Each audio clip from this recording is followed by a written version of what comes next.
어려서부터 늘 듣던 말이 이겁니다. 야, 기름 한 방울 나지 않는 나라다. 정말 많이 들었습니다. 그래서 뭐 제3광구, 5광구, 7광구 그래가지고 뭐 동해안에 뭐 시추해가지고 뭐 파면 기름이 나온다고 막 떠들었던 때가 있었습니다. 그런데 기름 한 방울 나지 않는 대한민국이 어느 정도까지 성장했느냐? 지금 막 힘들다고 난리잖아요. 그런데 GDP로 2020년 10월 말 기준으로 GDP로 원래 저희가 작년까지는 15위였습니다. 그러니까 세계 나라 가운데 15번째로 부자 나라입니다. 근데 이 코로나가 왔습니다. 2020년 10월 말 기준으로 몇 등이 됐을까요? 떨어졌을까요? 아니요, 5단계가 상승돼서 10위가 되었습니다. 대단한 나라입니다. 하나도 반응이 없지요? 네. 세상에서 우리나라보다 더 부자로 사는 나라가 거의 없다는 겁니다. 5천만이 넘어서 이 정도 사는 나라는 3나라밖에 없습니다. 그러면 사실 대단한 나라죠. 이렇게 대단한 나라 맞습니다. 죄송합니다. 4나라구나. 4나라. 예. 대단한 나라입니다. 나머지 인구는 몇백만 밖에 되지 않기 때문에 소득이 높을 뿐이지 정말 대단한 나라입니다. 그런데 아직도 우리에게 꿈이 있지요. 그게 뭐냐? 석유가 나왔으면 좋겠다. 오일이 있는 나라가 되었으면 좋겠다라고 하는 거. 차를 타고 가보십시오. 요즘 도로들 안 막히는 데가 없습니다. 정말 엄청나게 막힙니다. 이만큼 차가 많습니다. 디스커버리 채널을 보니까 깜짝 놀랐습니다. 그냥 땅속 깊이 파도 이게 나오지 않는데 아프리카 대륙에는요 석유 원액이 솟아나는 유전 호수들이 상당수 있습니다. 그 땅을 깊이 팔 필요가 없습니다. 이미 유전 호수가 되어 있기 때문에 그걸 가져다가 증류를 하면 끓이는 거죠. 이게 끓이면 맨 위에 뜨는 게 뭐죠? 그게 휘발유입니다. 기름 가운데 휘발유가 제일 좋은 겁니다. 그래서 휘발유가 되고요.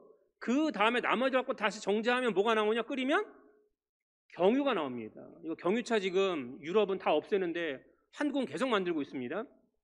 그 다음에 경유를 다 빼내고 나면 뭐가 되느냐?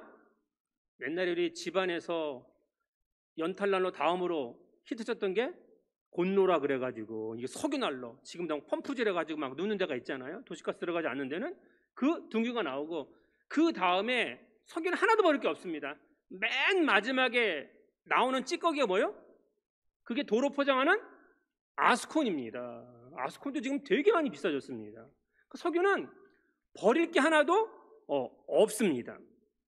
그런데 문제는 이 유전호수를 차지하기 위해서 유전호수가 돈이 되기 때문에 목숨도 마다하지 않는다는 겁니다. 아프리카 부족들이 심지어 나라끼리 항상 전쟁 중입니다.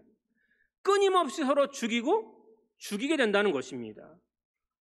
생각해보세요. 인간의 생명을 위하여 필요한 것이 유전인데 유전 때문에 오히려 인간의 생명이 죽어가고 있다. 아니 서로 죽인다라고 하는 것입니다. 문제는 인간만 차지하기 위해서 죽이는 게 아니라는 겁니다. 아프리카에서 제일 귀한 게 뭐예요? 중동에서 제일 귀한 게 뭐예요? 물입니다. 물. 그러니까 멀리서 보면 동물들이 보면 그게 뭐로 보이냐면 호수처럼 보이는 거예요. 아시죠? 대부분의 모든 짐승들은 칼라를 볼 수가 없습니다. 뭐만 볼 수 있어요? 흰색과 검은색, 흑백밖에 볼 수 없습니다. 그러니까 이 동물들이 목이 말라요? 근데 멀리서 보면 뭐가 있어요? 호수가 있는 겁니다. 그래가지고 그 호수에 들어가면 이 원액이 끈적끈적하잖아요. 나오지 못하고 거기서 목이 말라 죽게 됩니다. 그래서 그 유전 밑에를 파보면 엄청난 동물의 뼈들이 수천 년 된 동물의 뼈들이 있어서 그 옆에 아이러니하게도 동물 박물관이 세워져 있습니다. 유전이 발견되면 좋은 것 같지만 그러나 그 유전은 사람이나 동물에게 결코 생명을 주는 것이 아니라는 것입니다. 오늘날 돈이 꼭 그렇습니다. 모든 집안에 가정에 형제, 부모, 자식, 친척 간에 모든 사회의 갈등은 다 뭐 때문이에요? 다 돈 때문입니다. 모든 갈등, 모든 폭력, 심지어 살인까지 그 이면에는 뭐가 있어요? 반드시 돈이 따라옵니다. 돈 앞에는 인격도 없습니다. 사랑도 없습니다. 심지어 믿음도 휴지 조각처럼 버리는 세상에 우리는 살고 있습니다. 우리 모두 죽습니다. 여기 안 죽으신다고 생각하시는 분 있으신가요? 지난주에 저희 집사람 외할머니가 돌아가셨는데 101살입니다. 101살 장례 치르고 왔습니다. 여러분, 아무리 장수해도 죽습니다. 사람 반드시 죽어야 합니다. 우리 모두 이 사실을 알고 있지만 지금 살아있게 난 죽음 생각하기 싫은 거예요. 망각하는 거죠. 잊어버리는 거죠. 난 안 죽어. 난 오래 살 거야. 그러다 보니까 하나님이 원하시고 우리가 가야 될 길이 어딘지를 알면서도 불구하고 육신이 원하는 것만 계속 추구한다라고 하는 것입니다. 그러나 육신이 원하는 대로만 가면 결국 후회하게 되겠지요.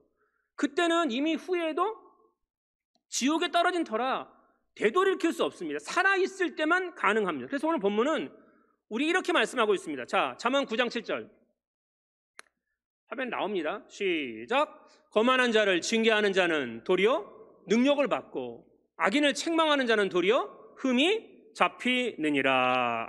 아멘. 여기 잘 보십시오. 거만한 자, 무슨 말이냐? 조롱하는 자라는 뜻입니다. 조롱한다는 거예요. 그러니까 다시 말하면 거만하다는 게 뭐냐? 잠언 얘기하는 것. 우리처럼 신앙 갖고 있는 사람들, 이걸 성경은 지혜로운 사람이 그러는데 우리가 그들에게 믿음의 말을 하죠. 그리고 살아있는 게 중요한 게 아니라, 너희가 살아있는 동안이 중요한 게 아니라 이 살아있는 동안 다음이 더 중요하다. 그래서 하나님까지 예수 그리스도를 너희가 믿고 받아들이고 믿음으로 신앙생활하고 교회에 반드시 나가야 된다라고 얘기하면 어떻게 해요? 그들이 받아들여요? 아니, 오히려 우리를 어떻게 한다고요? 능욕한다는 거죠. 왜? 본질적으로 이들은 악합니다. 그래서 이들을 설득하여 교정하려고 하는 모든 시도는 그들의 배타성과 완고함 때문에 오히려 우리를 조롱하고 멸시하고 배척한다라고 하는 것입니다. 성경은요, 복 있는 사람 그리고 악인을 명확하게 얘기하고 있습니다. 복 있는 사람이 뭐예요? 재산이 많아요? 돈이 많아요? 사업이 성공했어요? 내가 무슨 권력자가 됐습니까? 이런 걸 복 있다고 얘기하지 않습니다. 복 있는 사람은 하나님의 말씀을 믿고 따르고 그 말씀대로 사는 사람을 복 있다라고 얘기하고 있습니다. 악인은 뭐예요? 그가 아무리 대단한 사람, 정말 저 사람은 법 없이도 할 사람이야 라고 얘기한다 할지라도 하나님을 믿지 아니하면 그는 악인입니다. 그래서 예수님이 마태복음 7장 6절에 이렇게 말씀하십니다. 마태복음 7장 6절 시작. 거룩한 것을 개에게 주지 말며 너희 진주를 돼지 앞에 던지지 말라. 그들이 그것을 발로 밟고 돌이켜 너희를 찢어 상하게 할까 염려하라. 아멘. 거룩한 걸 주잖아요. 근데 그걸 받는 사람 뭐라고 얘기해요? 여러분, 개나 소한테 얘기하면 맑게 알아듣나요? 뭐 가끔은 알아듣겠지. 개들을 워낙 좋아하니까. 알아들어요? 감정이 전달이 되던가요? 안 돼요. 개나 돼지는 그렇게 될 수가 없는 거예요. 주면 발로 밟고 우리를 찢는다는 거죠. 우리를 상하게 한다는 것입니다. 그렇기 때문에 우리는 어떻게 되느냐? 오늘 잠언의 기자가 얘기하는 거죠. 솔로몬 얘기합니다. 자, 8절에서 9절. 잠언 9장 8절에서 9절 시작. 거만한 자를 책망하지 말라. 그가 너를 미워할까 두려우니라. 지혜 있는 자를 책망하라. 그가 너를 사랑하리라. 지혜 있는 자에게 교훈을 더하라. 그가 더욱 지혜로워질 것이요 의로운 사람을 가르치라. 그의 학식이 더하리라. 아멘. 누굴 책망하라고요? 거만한 자한테 책망하지 말라는 거예요. 누구를 책망하라고요? 지혜 있는 사람. 지혜 있는 사람이 누구예요? 우리 지혜가 있지만 지혜 있는 사람이 누구예요? 하나님을 믿는 사람. 그를 책망하면 그가 더 사랑할 거라는 거예요. 지혜 있는 사람이 하나님의 말씀을 더하라는 겁니다. 그가 더욱 지혜로워질 것이에요. 의로운 사람을 가르치면 그가 학식이 더하리라. 하나님의 말씀이 더 깊어진다라고 하는 것입니다. 지혜가 뭘까요? 국어사전이 이렇게 말합니다. 지혜란 사물의 도리나 선악 따위를 잘 분별하는 마음의 작용. 이게 뭐예요? 이런 거죠. 인생의 올바른 길을 찾아내는 능력이라는 겁니다. 내가 지금 가는 길이 어떤 길인가요? 내가 지금 선택을 해야 되는데 이 선택이 어느 것을 선택하는 게 더 가치 있는 것인가? 라고 하는 능력이라고 하는 것입니다. 인생은 선택의 연속입니다. 심리학자들에 의하면요, 아이나 어른이나 노인이나 똑같이 하루에 몇 가지를 선택하는지 아세요? 눈 깰 때부터 잠들 때까지 몇 가지냐? 적은 사람은 2,000가지를 선택한대요. 2,000가지? 많은 사람은 15,000가지를 선택한대요. 지금부터 한번 세보세요. 자, 지금 우리가 선택하는 게 뭐예요? 고개를 돌릴 건지 안 돌릴 건지, 마스크를 올릴 건지 안 올릴 건지, 그리고 오늘 교회를 나올 건지 안 올 건지, 확진자 지금 더 많아진다는데 내가 신앙생활 할 건지 말 건지. 아침에 일어날 때 저도 오늘 그랬지만 몇 분 더, 아침에 일어날 때 몇 분만 더요? 5분만 더, 10분만 더, 막 맨날 이러는 거잖아요. 네. 하나씩 따져보십시오. 아침 먹을 건지, 아침 먹을 때도 뭘 먼저 먹을 건지, 얼마나 먹을 건지, 뭐 빵을 먹을 건지, 교회 나올 때 정장을 입고 나올 건지, 그냥 편하게 해줘라는 옷을 입고 나올 건지, 카페 가서 커피를 마실 건지, 가져갈 건지, 하루 종일 뭐예요? 다 선택이라는 겁니다. 그런데 선택에는 두 종류가 있죠. 본질적인 것이 있고 그 다음에 부가적인 것이 있습니다. 본질이라는 건 뭐예요? 우리 인생에서 가장 최고의 본질은 저는 그래서 예수를 믿을 거냐 말 거냐 이겁니다. 그리고 내가 끝까지 믿을 거냐 안 믿을 거냐. 간단히 뭐예요? 간합교회를 나갈 거냐 말 거냐. 언제까지 나갈 거예요? 내가 뭐 나가고 싶으면 나가고 말고 싶으면 말고. 내가 이 사람과 결혼할 거냐 안 할 거냐. 이건 본질적인 거죠. 내가 이 직장을 선택할 거냐 말 거냐. 근데 나머지 것들은 이런 본질적인 빼고는 다 부가적인 겁니다. 특별히 중요한 가치를 선택할 필요가 없는데 우리는 본질적인 것은 깊이 고민하지 않아요. 그런데 뭘 고민해요? 부가적인 것. 오늘 예배 끝나고 나면 뭘 먹어야지? 내일은 뭘 먹어야지? 맨날 먹을 거 타령하는 사람이 있습니다. 근데 누구라고 말은 못하지만 그러니까 그게 본질인 것 같아요. 그건 전혀 본질이 아니에요. 그리스 신화를 보면 아테나라고 하는 지혜 여신이 있습니다.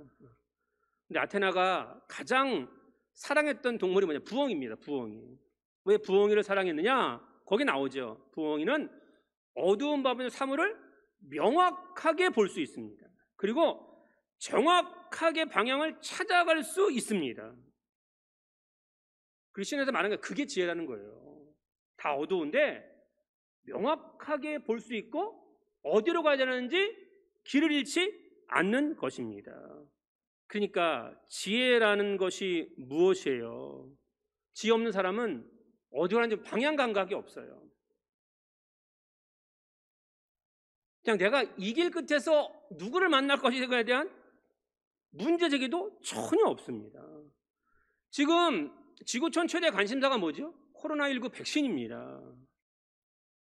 이거 내년 나온다고 하는데 나와도 임상을 거친 기간이 짧기 때문에 맞으면 안 된다고 그러죠. 의사들이 맞지 말라고 그래요, 사실은. 네. 자, 코로나19 백신이 제일 지금 이 지구촌에서 원하는 겁니다. 두 번째가 뭘까요? 비만입니다. 비만. 네.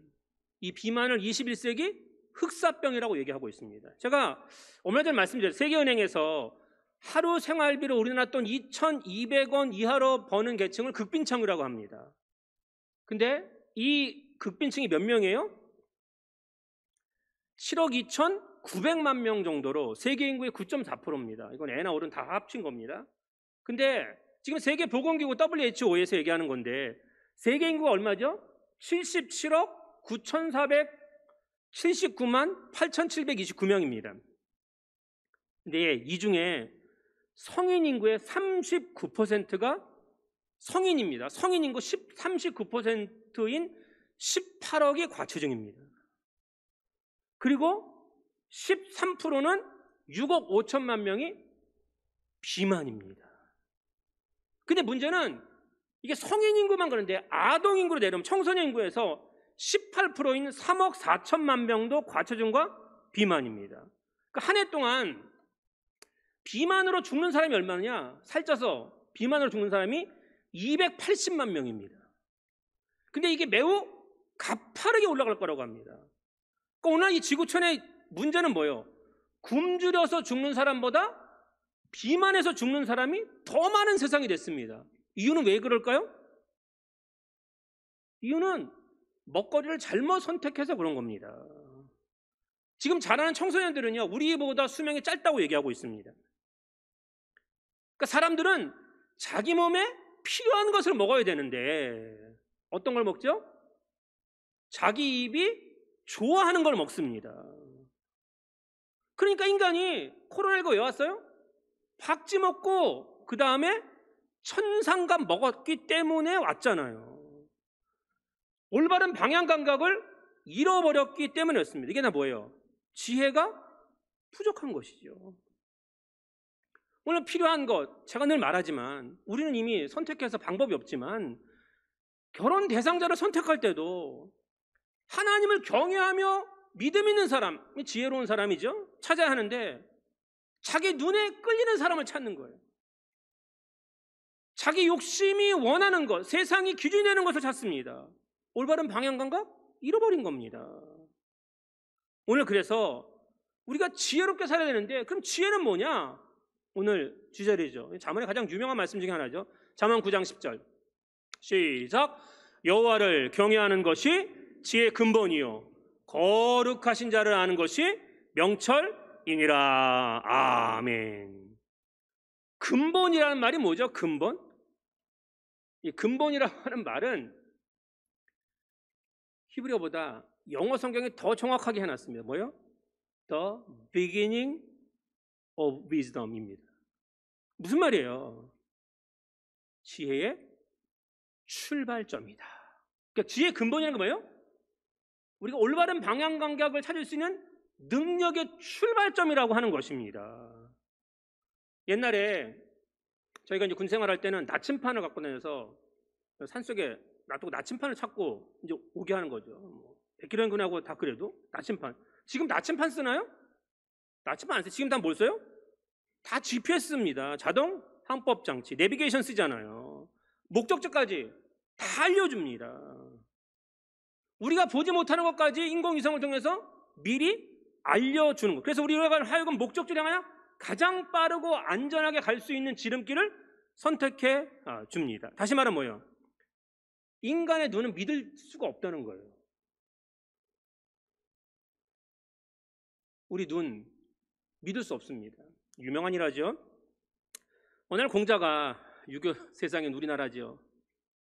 채나라로 가는 도중에 수많은 사람들이 따라다니고 제자들이 있잖아요. 근데 아시지만 공자의 수제자는 누구예요? 안회입니다. 이게 요절했죠. 안회는 정말로 최상껏 공자를 수발했습니다. 가는 도중에 이제 사람들 많고 제자들 많으니까 배가 고프잖아요. 그래가지고 어느 마을에서 쉬고 있을 때 아내가 쌀을 구해가지고 밥솥에다가 밥을 하고 있었습니다. 근데 공자가 너무 배가 고프니까, 여러분 아시죠? 배고프면 어딜 쳐다보게 돼 있어요? 밥솥을 향해 쳐다보고 있는데 안회가 그냥 한 움큼을 집어가지고 자기 입에 먼저 갖다 대는 거예요. 먹었어요. 그 공자는 지금 아내가 자기한테 스승인 자기한테 밥을 갖다 주기 전에 먼저 먹은 걸 본 겁니다. 한 움큼 집어서. 이거를 쪼잔하게 얘기할 수도 없고, 그래가지고 아내를 슬쩍 불러서 얘기를 했습니다. 뭐라 그랬냐? 아내야, 얘가 지금 꿈속에서 선춘을 배웠는데 밥이 되거든 먼저 조상에게 제사 지내라고 하더구나. 그러니까 이 말은 뭐예요? 너 조상에게 먼저 죽으나 내 제사 지낼 때 다 그러잖아요. 먼저 하고 남은 거 먹잖아요. 뭐 귀신 물 담갔기 때문에 음수하고 음복했기 때문에 몸에 좋은 거라면요. 네.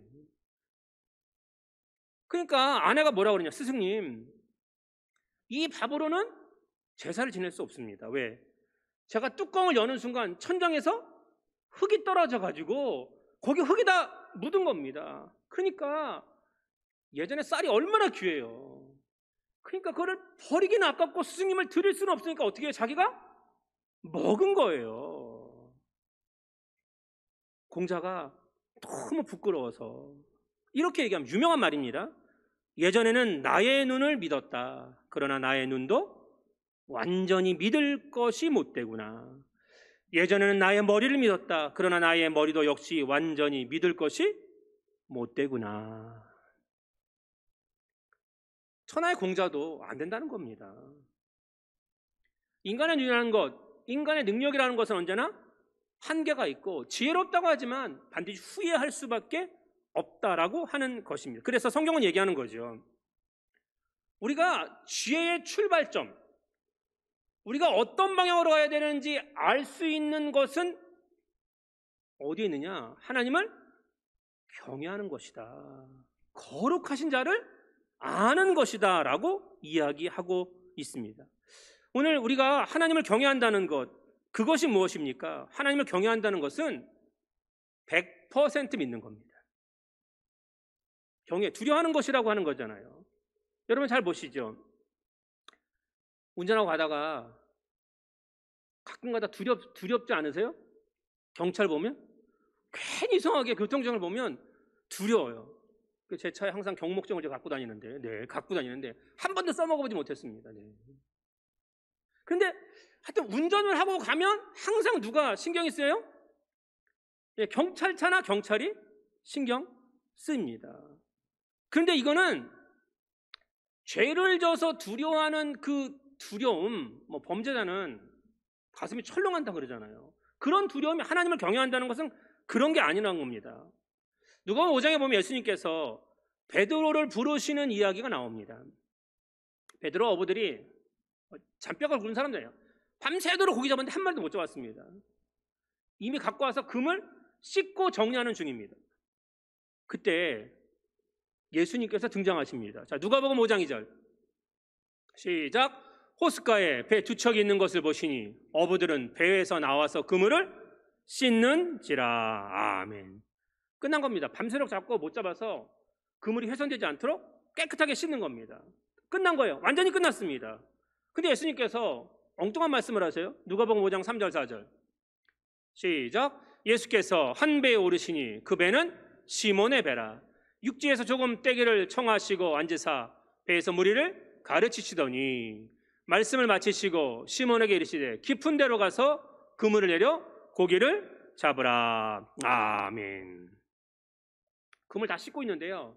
예수님이 타시더니 조금만 가자. 갈릴리호수 조금만 들어가자는 겁니다. 거기서 말씀 가르치셨어요. 그것까지 괜찮아요. 근데 이제 뭐라 그래요? 깊은 데로 가서 그물 던지라는 겁니다. 다 씻었어요. 그물을 안 씻은 상태에서 다시 놓으라 그러면 놓을 수 있을 것 같아요. 근데 그물 다 씻었어요. 근데 왜 젊은 사람이 오더니 하나님의 말씀을 가르쳐요. 예, 거기까지는 좋았다고요. 그런데 깊은 데 가서 그물 내리래요. 죄송합니다. 내리시겠습니까? 성경을 읽으면서 한번 반문해 보세요. 이론상 아침에 고기는 깊은 데 없습니다. 근데 베드로가 어떻게 하죠?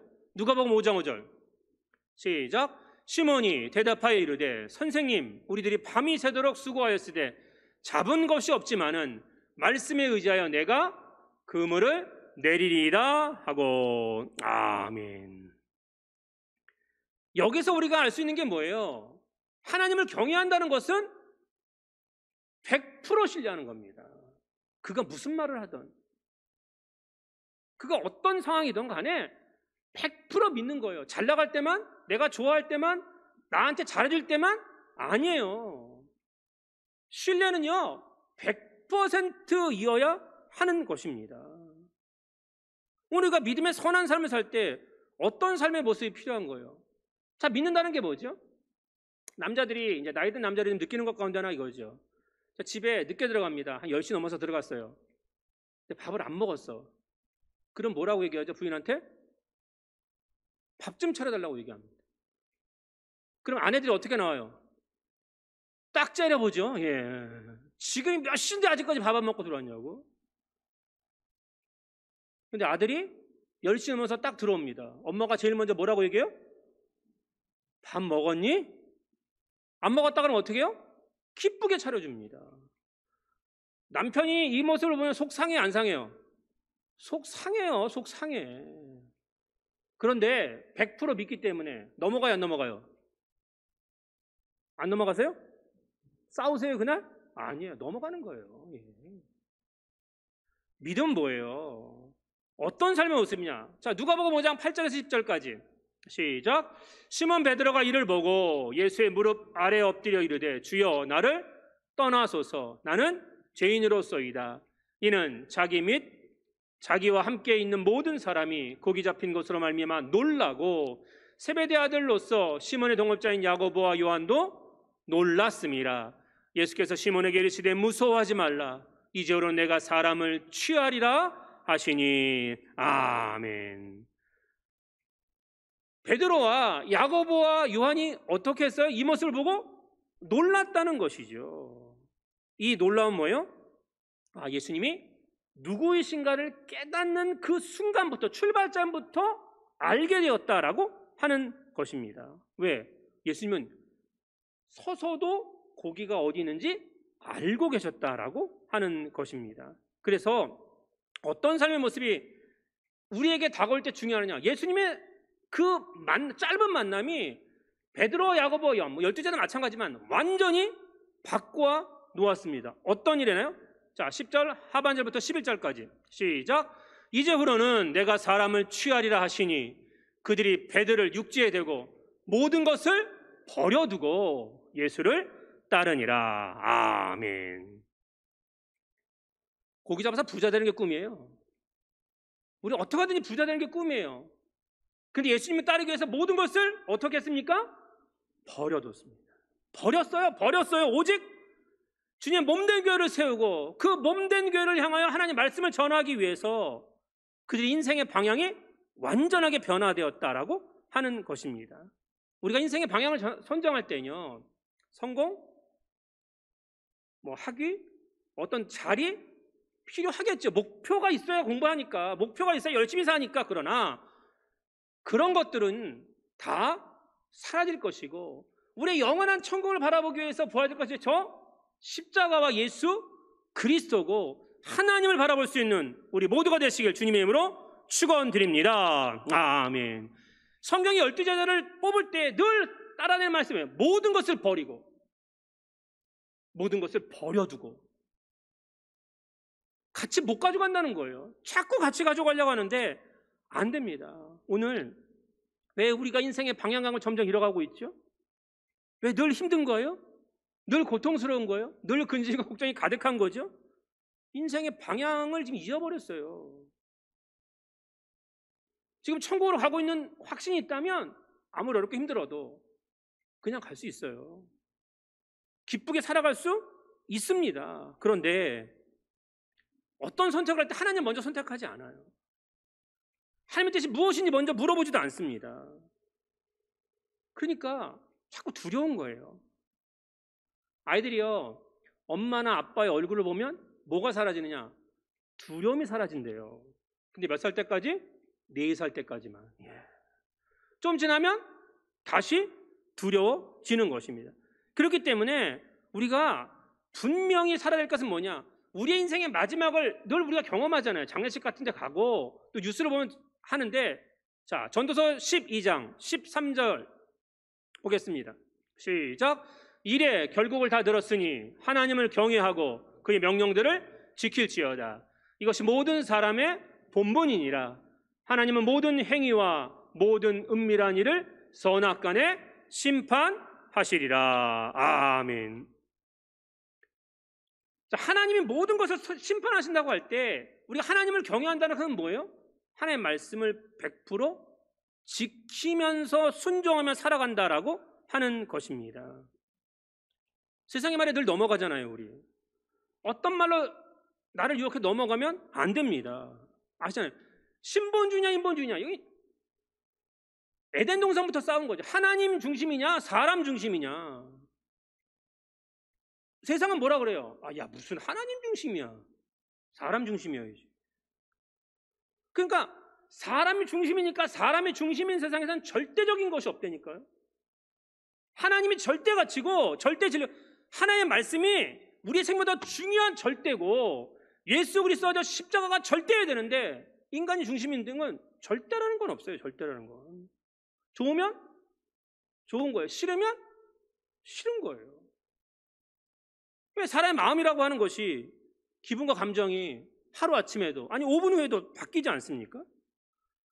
우리가 이 땅을 살아가는 동안 하나님께서 우리의 인생을 주관하신다는 사실, 생사화복을 반드시 주관하신다는 사실을 우리가 믿어야 하는데 자꾸 세상의 눈으로 보니까 예수 오래 믿었는데 별로 변한 것도 없고 나아지는 것도 없고 도대체 변하는 것과 나아지는 건 뭐예요? 집이 더 커져야 돼요? 통장에 잔고가 더 많아져야 돼요? 내 명예는 땅이 많아져야 돼요? 변화됐고 좋아졌다는 건 뭐예요? 가장 중요한 내가 지금도 믿음을 지키고 있구나. 내가 세상의 가치보다 하나님의 말씀을 더 절대 가치로 두고 있구나. 이것보다 더 귀한 게 없는 거예요. 근데 이거는 기준에 들어가지 않는 겁니다. 들어가야 된다는 것입니다. 고린도전서 1장 25절입니다.